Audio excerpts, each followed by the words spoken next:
Hello বন্ধুরা, কালকে চলে গেছিলাম একটু শপিং করতে, বিয়েবাড়ির সামনে এসেই গেল। আমাদের শপিং তো প্রায় কমপ্লিট, কিন্তু পিউর তো করতে হবে, তাই ওর জন্যই গিয়েছিলাম মেনলি।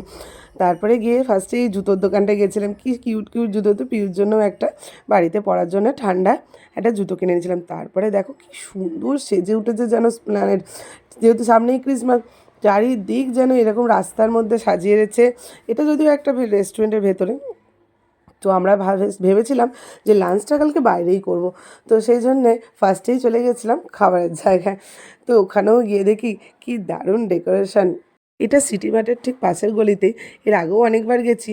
এই রেস্টুরেন্টটা খুব সুন্দর ডেকোরেশন করা থাকে।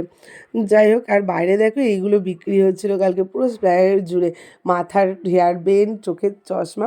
তো পিউর জন্য একটা চশমা নিয়েছিলাম। এদিকে পিউর পাপা কী বলে মেনু সিলেক্ট করছে কি খাবে, আর আমি একটু চারিদিকটা ভিডিও করে নিচ্ছিলাম।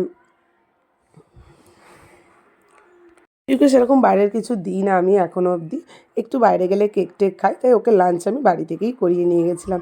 পিউ তোমাদেরকে হাই বলে নিচ্ছে। তারপরে এখান থেকে সেরে চলে গেছিলাম ট্রেন্ডসে পিউর একটা জামা সিলেক্ট করতে। কী কিনেছি, কী শপিং করেছি, সেগুলো তোমাদের সাথে আবার নেক্সট ভিডিওতে শেয়ার করব। এই চশমাটা পিউকে কেমন লাগছে তোমরা কিন্তু অবশ্যই জানিও। আর এইগুলো দেখো সিটি মার্টের সামনে কী দারুণ ডেকোরেশন করেছে, তাই না? পিউর জন্য একটা জুতো আর একটা জামা কিনেছি, সেগুলো আমি আবার নিয়ে আসি পরের ভিডিওতে।